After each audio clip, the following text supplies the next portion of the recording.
Good morning, everybody. Welcome. Please, you have polls. If you could respond to the polls, we'd appreciate it.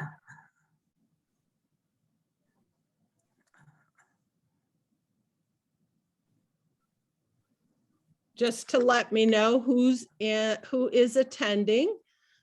Oh, great. We have some family members. Awesome. People working in early childhood. Oops, I did not mean to do that. Transition, awesome. Oh, that's wonderful. Very, very good. I'm glad to see that.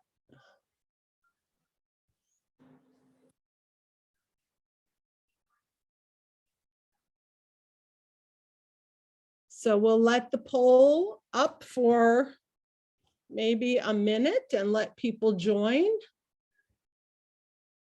And then I will start.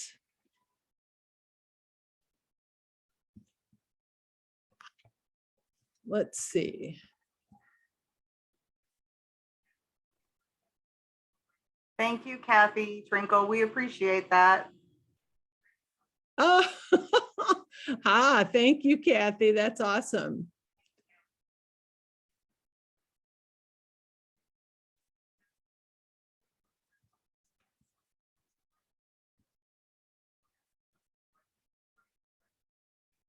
So we have a lot of SSAs.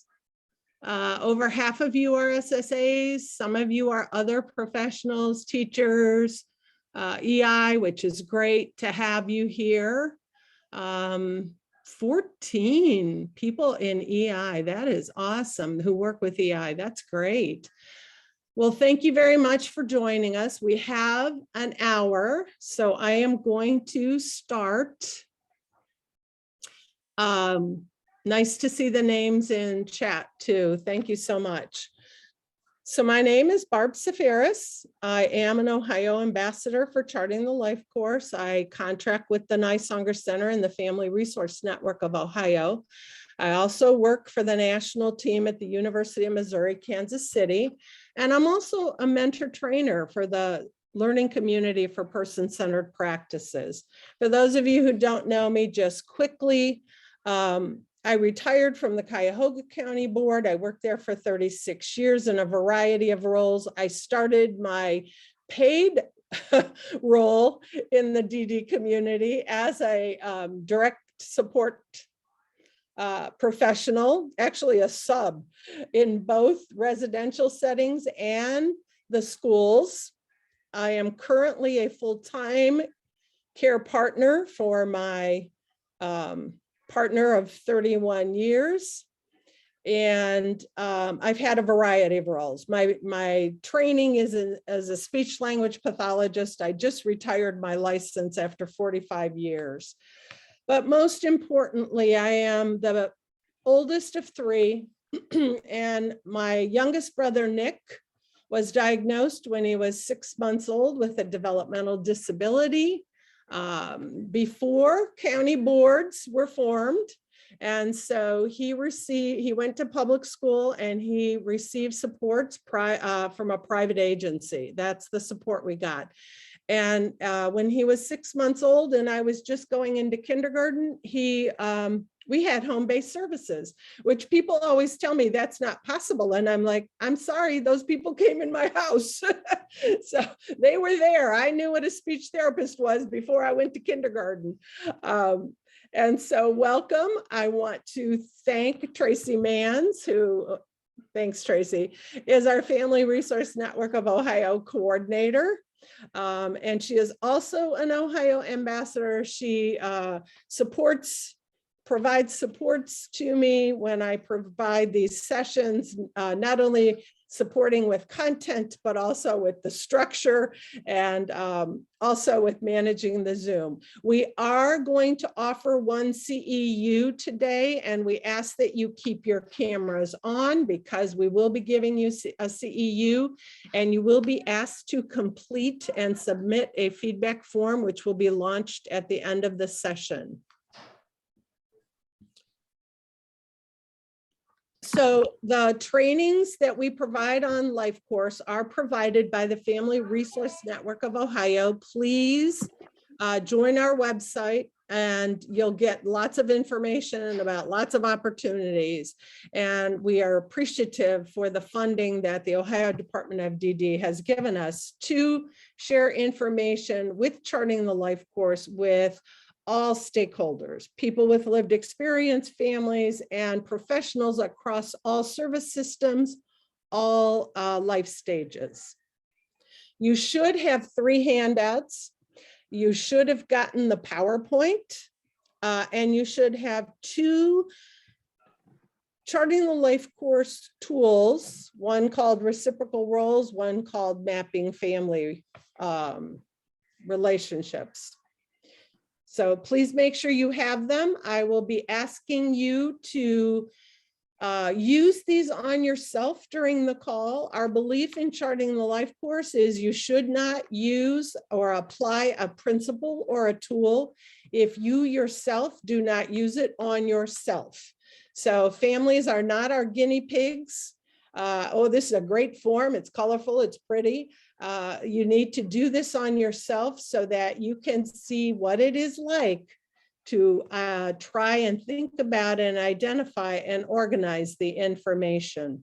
Barb, I wanted to let everybody know that if they did not get the handout email, that I did drop a link in the chat for them. Okey doke. Okay. Thank you, Tracy. Thank you. I don't have So that. make sure you click on the link in chat so you can get the handouts. So one of our tools in Charting the Life Course is a trajectory. And so I like to use the trajectory to communicate to you what we're going to do. So what we want to see with Charting the Life Course is we want people and families to use Charting the Life Course to help organize their thoughts, write it down, and share it with people who support them. And I'm not talking about directing a meeting. I'm talking about sharing the information to direct the process. We want professionals to know about Charting the Life Course so they can use the principles, but also when families come to them and say, here's my trajectory, or here's my mapping relationships chart, that you all know what to do with it and how it can be used. And we want to build a common language. I've been involved in the service system since Nick was 6 months old and I was 4 going on 5. So that is over 60 years that I have heard the jargon. And I have heard every word you can possibly think of.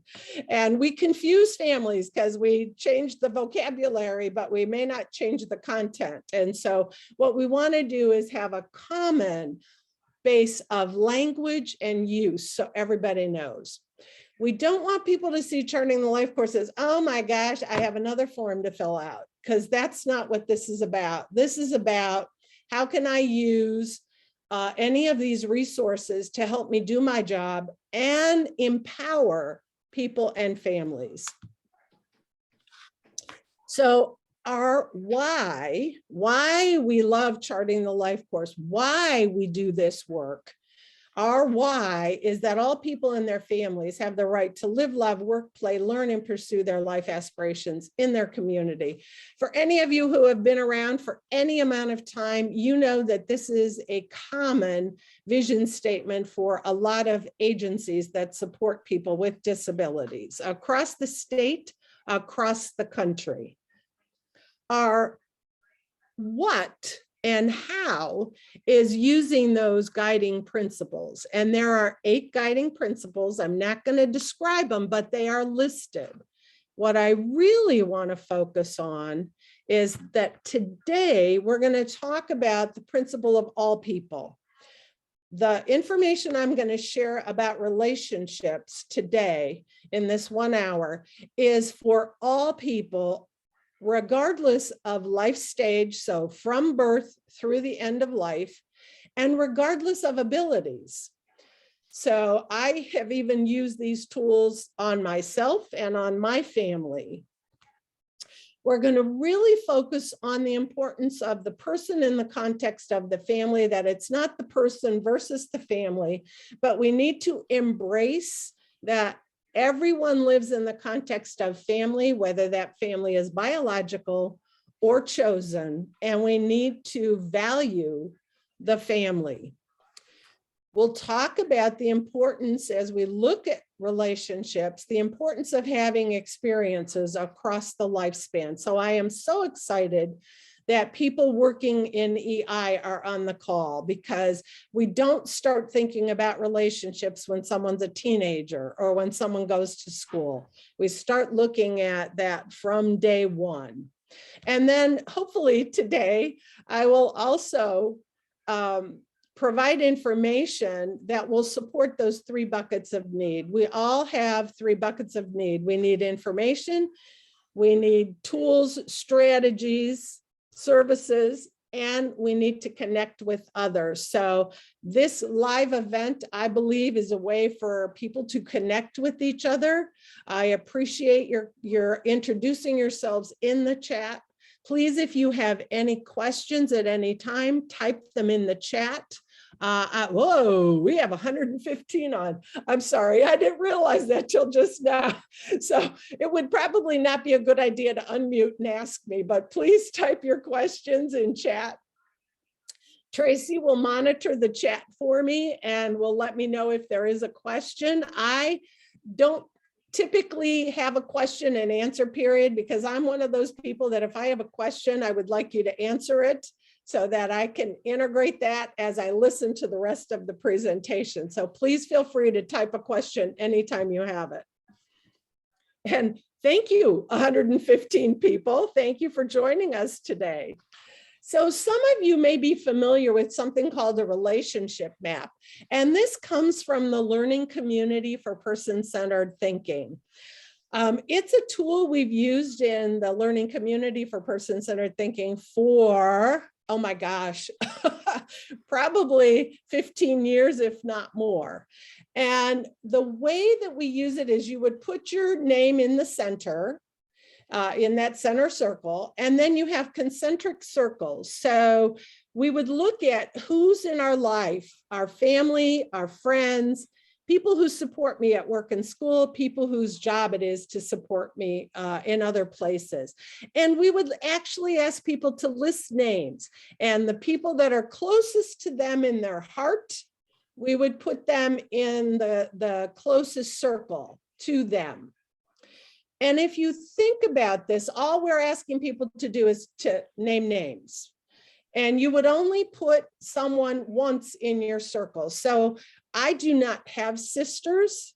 I had 2 brothers, but I have a friend that I call my sister, and she calls me her sister. So she would be right here, even though she is a friend. I would choose to put her in the family circle, the family segment, and very close to me. So that's one way of looking at relationships.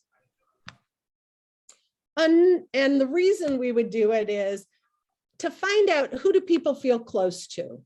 And I just want you to think about, those of you that are professionals, think about the circles that are the most full for you. Not the circles, I'm sorry, the quadrants. Would it be family, friends, people who support you during the day, or people who support you at home? And I want you to think about where you would put people. I'm not going to ask you to write it down. If you want to put in chat, which one of your quadrants would be the most full? And I want you to not say, well, I don't have people who help me at work or school, but I would think that your coworkers would be like, hello, I help you at work.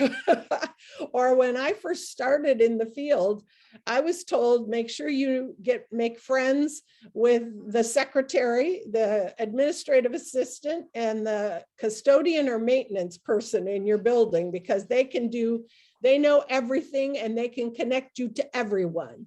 So they may not be close, but they may be a little further out. I want you to think about people who support you at home or in the community. And a lot of staff will say, I don't have anybody, I do everything myself. But I'm going to ask you, how many of you have a doctor, a dentist? Do you have someone who delivers your paper? Do you have someone who cuts your grass? Do you have a handyman? I do. Do you have a mechanic? Do you take your car to the same person or the same place? Do you go to a hairdresser or a barber shop? So we all have relationships with people. Some of them are very close and some of them are further out. And everybody in our family is not going to be here. You know, there are people that may be way out here, maybe way up at the top of the sheet, because you say, if I only have to see them once a year or at big events, I'm a happy person. So that's one way that we look at relationships. Think about which of those quadrants would be the most full for people receiving supports. And you can type that in chat if you'd like. Unfortunately, a lot of, yes, paid. Thank you, Kathy. Thank you. Thank you. Thank you. Thank you. A lot of people who receive supports, what we find, and studies have been done nationally, is that the most relationships they have are in those people that are paid to support them at home and people who support them in the community. Sometimes the system has used something like this relationship map to identify natural supports. And depending on how deep you go with using this or the other tools that I'm going to introduce to you. So let's move forward. People who have used this tell me, I have lots of people in this relationship map. I have lots of people. But this slide is red for a purpose. We use the term natural supports when we talk to people. And I know those of you that work and write plans that you are mandated to identify natural supports. That is a CMS term. That is a Center for Medicare and Medicaid term. It is a system term. I want you to think about when you need help. Do you call up your family and friends and say, hi, can you provide me with natural supports? I am guessing that if you did, they would be like, what the heck are you talking about? Are you talking to me like you talk to the people you work with? We do not use this term. I cannot tell you how many times I have been asked if I am the natural support for my brothers, and currently for my mother, who is living with dementia, and for my partner. Let me tell you that when my partner George started receiving services from the aging system, one of the clinicians came into my home and said, oh, you're the natural support. And I just cringe. And I said, no, I'm his lover. And that stopped the conversation. Why do families hate the term? Uh-oh. Thank you for laughing. I appreciate it. Lisa, thank you. I hope you were laughing at my comment. But why I hate the term natural supports is it comes with an assumption of a job description. We expect you to do this, but no one tells the family what they expect them to do. So it sets up expectations that aren't identified. And when people do not meet expectations that you assume, or that others assume, it leads to judgments. They don't care about their family member. Barb doesn't care about George because she won't let us list her as a natural support. And it sends for families, I will tell you the reaction to the term natural support is, you're not going to help me because you assume I'm going to have to do this. Nationally, and I am so glad to hear that this is not just me, but nationally, there is a push to not use this term when we talk to families because it is so judgmental and so hurtful, assuming that families don't do things. So I hope you don't use it, which is why it's in red. So let's look at what Disability Rights of Ohio says about natural supports. It's really help that people get from their friends, families, or community for free. Hello. But this part is what I want you to remember. That the Medicaid agency, so those of you that work for the county boards, you are a Medicaid agency. If you're a provider, you're a Medicaid agency. If you are billing Medicaid for any supports, whether it's in a school, in a clinical setting, as a provider, as a county board, the assumption that is often made is that if people live with somebody, they're going to provide that natural support. But federal law says that natural supports are supposed to be provided to someone voluntarily, so there should be no assumptions. I just want to put that out there so you don't think, that Barb, she's just talking about whatever's on her mind. It's in federal law. We do not make assumptions, and we do not put expectations on families. So let's talk about relationships. When you and I talk about relationships, we talk about reciprocity. I give, I receive. We talk about communication. We're able to talk to those people. We trust them. They listen to us and we feel heard. And I just want you to think about what else do you, how else do you describe a close relationship? In charting the life course, we recognize that there is reciprocity, that everyone in a relationship gives and receives. And we talk about caring about and caring for.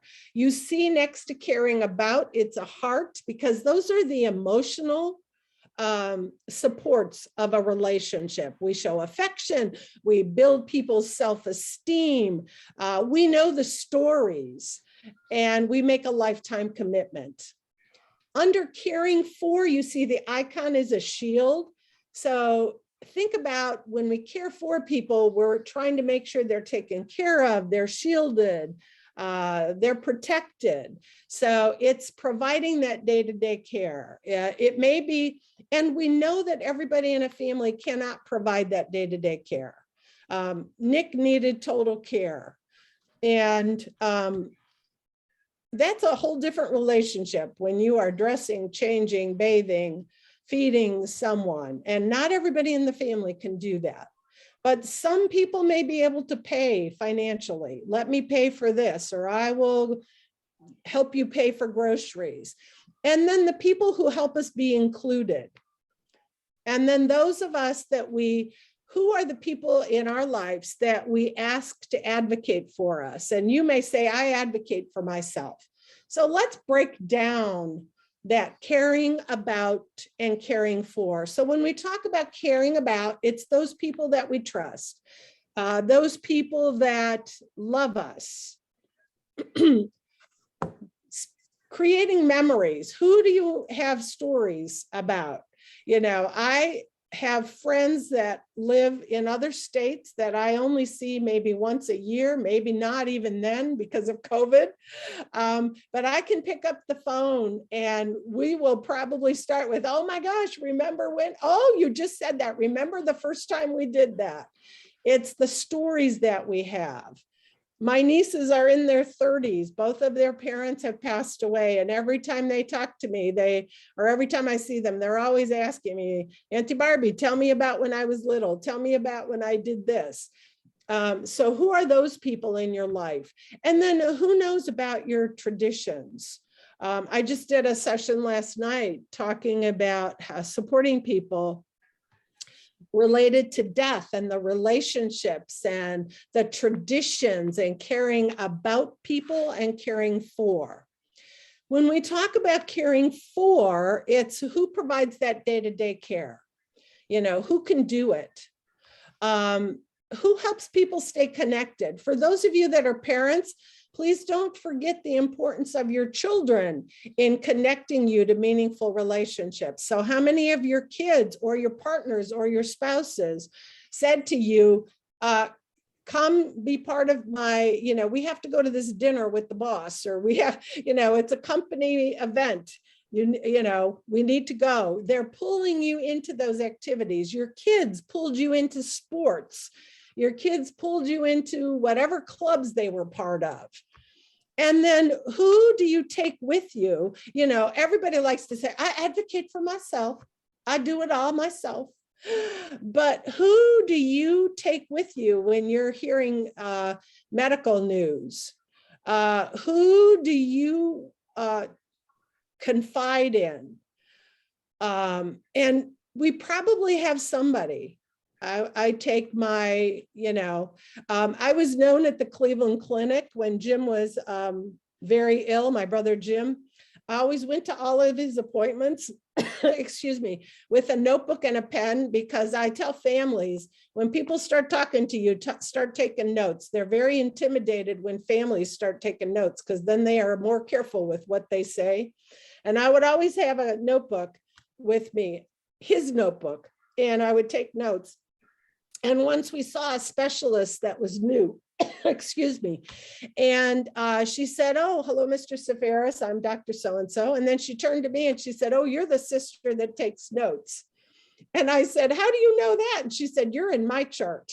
So I was listed in Jim's electronic record that I attended all appointments. His sister attends appointments and takes notes. And what she said to me was, I am so grateful, because people, when they come to the doctor and they hear information, they're very emotional. They may not remember. And so it's always good to have someone else. So I want you to look at this, this chart. You have the handout, reciprocal roles. Why do we use it? Every time we use a tool or a resource, we need to ask ourselves, why am I going to use this?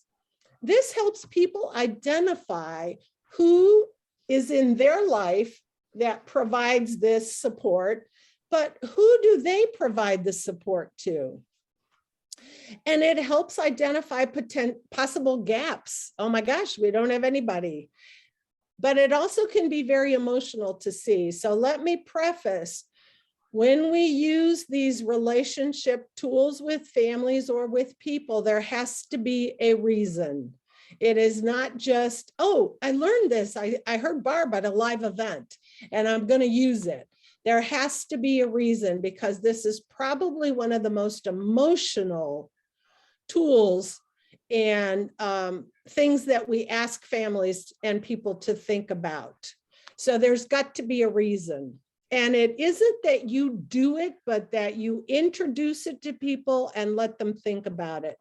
So I really want you to think about your own life and the reciprocal roles. I want you to write down notes. We are going to put you in breakout rooms for a couple of minutes where I'm going to ask you to share not what you write, but what was the process like?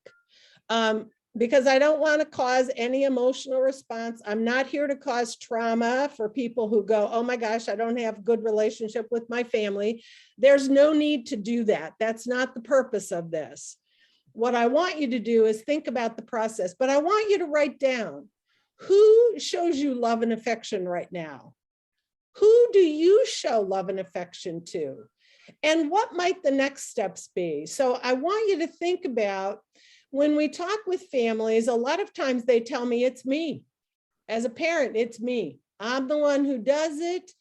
And we want people to start thinking about what else, what other relationships can you develop? So one mother, who I just think is brilliant, said, you know, I could fill this chart out, but everybody on the chart was in my generation. You know, my siblings, my husband's siblings, our close friends that are our age. And she goes, it occurred to me that I needed to start looking at the next generation and start including them in conversations about my son. Because if I'm not going to be here, maybe my siblings won't be here either. And maybe all of our friends that are our age won't be here. So think about, who could do this in the future? Who do you spend time with? And who spends time with you to create memories? And then who knows about your traditions and your culture? Think about caring for. who provides day-to-day supports to, who do you provide day-to-day supports, but who provides day-to-day supports to you? Think 4 legs also, not just 2-legged people, but think 4-legged relationships. You know, do you have anybody who helps you do things or runs errands or I don't know what, whatever. Think about who cares for you in those 4 areas and who do you care for? The reason that we break caring about into 3 areas and caring for into 4 areas is to help people think beyond it's just me, it's just me, it's just me. One mother, when I shared this with families, said, oh my goodness, you know, we've set up a trust. We're going to set up an ABLE account and it's all his dad and me. We have 3 daughters, my son who lives with a disability. And she goes, I've never asked them. She goes, but one of my sons-in-law is an executive at a bank. And why can't he be the one to help my son with financial needs, not to pay because we've got a trust. We've got the will is all set up. The trust is set up. We're setting up an ABLE account, but to help my son make decisions. And she goes, I never thought of him. And he probably, I can't imagine that he would say, no, mom, I won't help because that is one little piece that he can do. And it's one thing off of my shoulder. So I want you to think about what your chart of reciprocal roles would look like.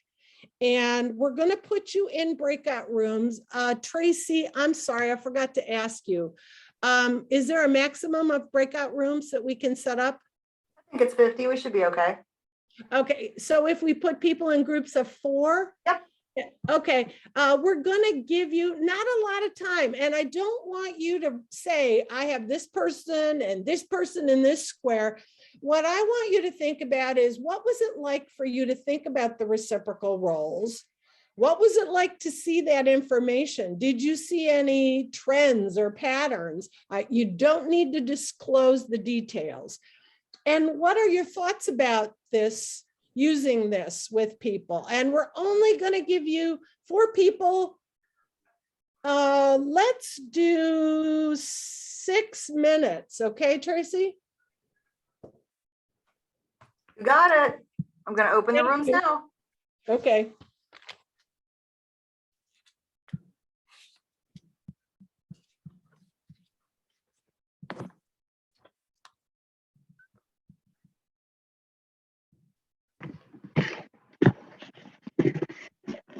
Are you guys getting messages? Because it's not looking like it's working right. No. It's Okay. not. Well, isn't that odd? I've never had a problem with the breakout rooms. Y'all just give me just a minute, please. And if there's a problem, Tracy, it's okay. Whatever works, it's okay. If not, we'll go to chat. Oh, yeah.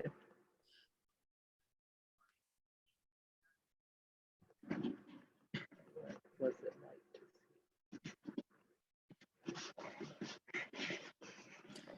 And Mindy, I see your question. You're right. I added that red slide this morning when I was thinking about it. And I hear that leaders in family organizations are pushing it as well as professionals about natural support. Yeah, I'm so sorry. The breakout rooms just won't work today.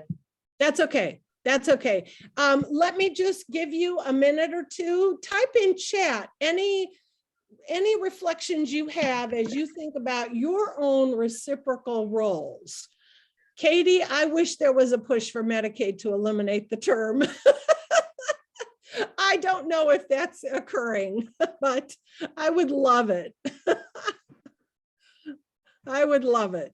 Love it, love it, love it.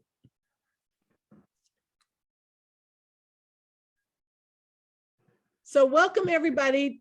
Take a few minutes, type in chat when you think about your own reciprocal roles.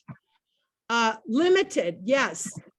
You know, Amy, people who have done the relationship map, that first one that I showed you, the concentric circles, have told me, I have lots of people on that. Lots of people, because I meet people all the time. They're acquaintances, couples we go out with, people I work with. And he said, but when I did my reciprocal roles, there are only a handful of people on that chart.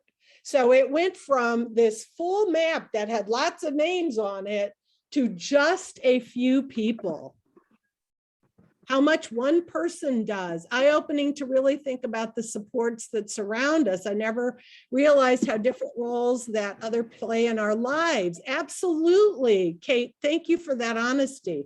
A lot of the same people, Katie, absolutely. Oh, hi, Lori, my caring about section are all the same people, yes. Mine are older than me, oh, or the same age, oh my goodness. I have most of the same people. Yes, I care about my family. It's just a handful of people. Absolutely. Some of them are assumed since my family circle is small. And Shelley, that's what people say. Families will say, well, of course it'll be my daughter, or of course it'll be this person. And then we're like, and do they know they're on that chart? So you might want to start having some conversations like that mother said. I'm going to talk to my son-in-law because I think he will accept that one small piece. A lot of things fall to one or two people. Yes. Yes. Basically, parents playing the role even as I age into adulthood. Yes. All related to me. Thank you for your honesty, everybody. Oh, Joelle, I'm so sorry about your mom. And isn't that something when one person, and I'm so sorry, but thank you for sharing that. When someone who's had such an important role passes away, it's like, oh my goodness, now who's in my circle? It was fairly easy. Awesome. I'm trying to read and just people read the chat. It is so amazing. A wonderful new way to think. I will absolutely be using this skill. Great, Kathleen, I'm so glad. Same people, lifelong relationships. Absolutely. I have a friend who lives quite a way. And Kate Green, yes, during a crisis, you find out quick. I'm just gonna share from my own life. I assumed people would be there to support, and the people that I thought would support George and are the closest geographically are not the people. But the people that I thought they live too far, it'll be too hard, were the ones that said, please let me know what I can do. And you know, you hear that and you're like, yeah. But when I reached out, they were like, I'll book a flight. And I was like, oh my God, I can't believe it. So yes, we make assumptions both ways. And thank you. Yes, this is very emotional. Please, everybody, please realize there's got to be a purpose you would do this. I'm going to ask Tracy to copy the chat for me because I want to keep going. Absolutely. Thank you, Tracy. Thank you, everybody, for using chat. Thank you for your flexibility. So what we want to see with this reciprocal roles is you have to identify why. And why is if somebody says, there's nobody who helps me. This might be a way to start a conversation and then give them the tool to think about, please don't use this as a interview because it's very emotional. It takes people time. I will tell you that when I did mine, I did it, I laid it aside. I couldn't deal with it for a long period of time, and I had to go back. So I have used it when people have said to me, there's nobody but me. Let me give you this tool. Let me explain to you and use it to think about who else.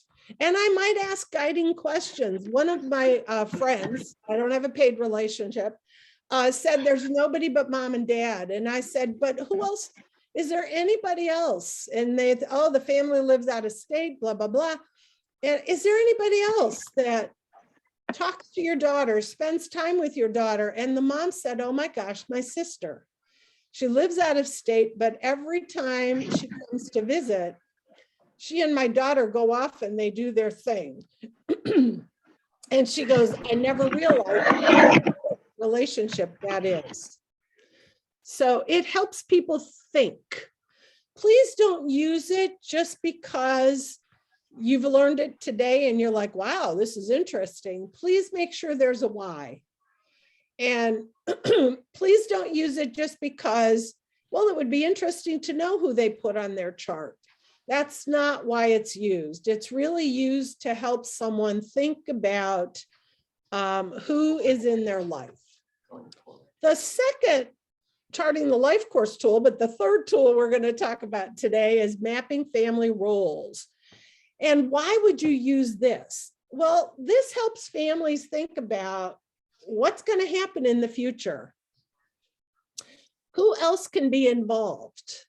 Again, it's very, very emotional. It can be very emotional. I will tell you, I gave this to some friends of mine 3 times and explained the purpose. And the 4th time I pulled it out and said, you know, you're talking about you're not sure. Here's something that might help you think. And each time I gave them a folder with the forms in it. On the 4th time, they said, boy, this is great. How come you never shared this with us before? So please recognize that people need to be ready to think about this, and don't think that I gave it to you, you need to fill it out and give it back to me, because you really don't need it. This is for the family. But it helps people think about what other relationships do we need to develop. So again, I love that mom who thought, it's all people my age. I need to start looking at nieces, nephews, cousins, and who else might, kids they went to school with. And I love the last column because it's right in line with person-centered thinking, and that's what's important to the person that we need to make sure continues. So again, it asks who loves and cares about the person, who else can do that? So this is not about reciprocity, this is about planning for the future. Who else can do it? And in all humility, when my sister-in-law passed away first, and within a year, my brother passed away. So my 2 nieces were left without parents in the course of less than a year, I think, or a year, 12 months. Anyway, when I went to my sister-in-law's wake, my youngest niece came up to me and she said, Auntie Barbie, she was crying, obviously, and said, who's going to celebrate my birthday with me? And I said, honey, what do you mean? And she said, and we always celebrated her birthday. And she said, she was in college. And she said, every year, mommy would come down to Dayton and celebrate my birthday with me. Who's going to celebrate my birthday with me? I said, I will, Nicole. And so her mother passed away 11 years ago, with the exception of the COVID year. I have gone to Nicole and celebrated with her and her husband. So who else can do that? I never thought that would be something I would do so formally. She's been in Indiana, she's now in Connecticut. So that has been, who else can show that emotion? I want you to think about your own life.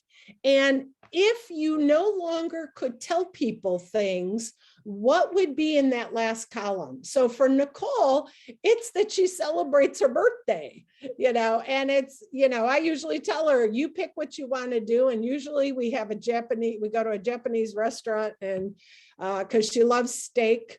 And I have her pick something she wants to do, an experience. One year when she was in Indiana, she picked going to see the Cleveland Orchestra at Indiana U, where she went to grad school. And I laughed because George and I had tickets. We have a series to go to the orchestra. I thought, how funny, we're driving 6.5 hours to go see the Cleveland Orchestra when we can drive a half an hour to see them. But that's what you need to know. So what would you put in that last column? What do people need to know that's important to you if you could not tell them? And think about it. Is it that you have to celebrate the birthday in a certain way? That second column, is it that they are the second row? Is it that you want certain foods for certain holidays? Is it a lifetime commitment? You don't talk about me with anybody else, or whatever it is. What is it that you want people to know? And then day-to-day services. Think about that. I don't eat meat. And so I would want anyone who is providing me day-to-day services to know I don't eat meat. I don't care how you prepare it. I don't eat it. Material and financial needs. What's important? Is it important that you have money to do certain things? The mom who talked about her son and having her son-in-law support him with making financial decisions, she said it's important to people to know that he likes to buy technology because that's something he can use on his own. And so that's important for people to know, is that he's going to want to spend his money at Best Buy. Facilitator of inclusion. What do you want people to know? You like to go to music events you don't like. You like to go to movies you don't like. You like to be in crowds you don't like. And then advocate for support. Think about how you want people to, what's important to advocate. You know, is it that they talk to you? Is it that they explain things? Is it that they, whatever. So think, we're not going to do the breakouts because of the glitch today. But think about what your mapping family roles would look like. And I want you to think about, have you shared that with anybody? Have you shared or put it in on paper? For families, the mapping family roles is something that some families fill out and keep with their letter of intent or their important papers. So this is who does it, this is who could, and this is what you need to know in case we're not around to tell you. So thoughts about your mapping family roles. If you couldn't tell people something, and you know, none of us knows what's going to happen tomorrow. Okay, none of us knows if we're going to be hospitalized for days and not be able to advocate for ourselves. What would we want people to know? So think about that and type it in chat. What would your mapping family roles look like? What would the process, what does the process feel like? Well, how do you think you would react if I said to you, fill this out? And thoughts about how you might use it.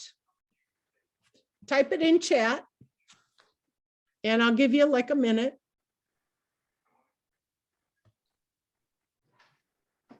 Oh, good. Oh, Lisa, I'm glad you shared it verbally with your family. I will always push you, make sure you put it in writing, because writing is very powerful, and it doesn't, yeah, I don't want to be kept alive by artificial means. Thank you for sharing that. Yes, it is heavy to consider. Absolutely. And one of my biggest fears, being the day-to-day full-time caregiver for my partner, is what would happen if something happens to me? Absolutely. It is a heavy weight. And I can share about it. I can sometimes be funny about it with other people who do day-to-day caregiving, because we can joke about some of the things, but it is a weight that is very heavy and very real, and that George perceives, because he will often say to me, thank God for you, what would happen? Absolutely. Yeah, care about your furry family. Absolutely. Those things that are important to us, that other people need to know. And it's not easy to think about, and it's not easy to write down. Yes. And make sure you name which ones of those you want to be making decisions on your behalf. I cannot emphasize, not that I do it so well myself, but you got to put stuff on paper. I never thought power of attorney was so important until I had it for Nick, for my mother, and now for George. And people don't even ask for it. All I have to say is I'm the POA, and people are like, oh, okay, thank you. And I'm like, oh my God. Thank you, everybody. Thank you so much for typing in chat. Oh, I love it. Thank you for participating, everybody. I love it. Thank you. Thank you. And I honestly will read. And as with any time I do a training, I always take what people tell me and incorporate it in the next time I share information. So thank you for helping me learn. So today, what I really wanted to focus on is that you can use these mapping relationship resources that I shared with you are for all people. You can do this for a small child. If you're working in EI, have the family start thinking about who do they show affection to.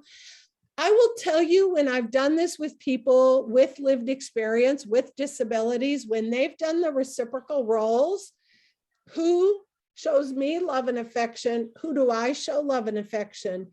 What I have heard back from them is, oh my gosh, I didn't realize how many people I give.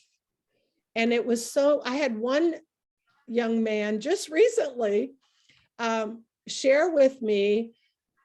He said, I'm so glad that Charting the Life course is looking at reciprocity. He lives with a disability. And he said, I'm so glad Charting the Life course looks at reciprocity, because I have always thought that I give, I just don't. I know I take. He goes, I need day-to-day support. I need people to help me get dressed, get ready, do things. He goes, but I also play an important role in people's lives. So I have used it sometimes when people say, I don't have anybody, there's nobody. I did this with a woman who came out of foster care, and I thought, oh, this is going to be so emotional. But I was training her, and she did the chart, and she goes, I didn't realize that I do have relationships, and I do have people that I can pick up the phone and talk to. And some of them are former teachers. But I've kept a relationship up with them, and they've encouraged me to go to college, to get my degree. And she goes, and I forgot, I didn't think about how important they are to me and what they give to me. And I thought, oh, I was so glad that she shared a positive in relation to that. Also, this just emphasizes that we all live in the context of family, whether that family is biological or chosen. As I said, my dear friend is not related to me, but I call her my sister. She calls me her sister, and she has sisters. And the first time she called me a sister, I was like, I was like, oh my gosh, I don't want to take away. Yeah, it touched me, but I also was like, but you have sisters. And also life experiences, the relationships that we have developed. Think about your own reciprocal roles.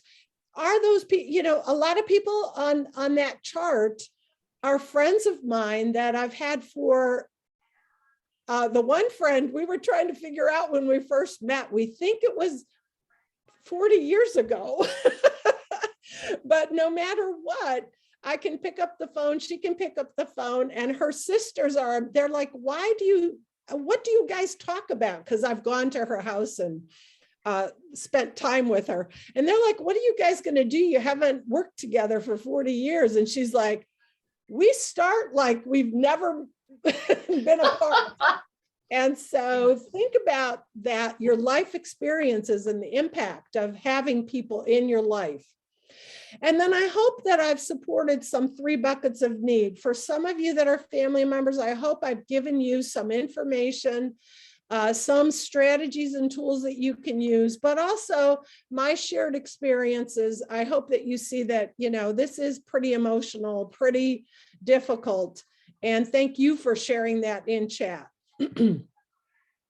Tracy, I see you came on. Is there a question?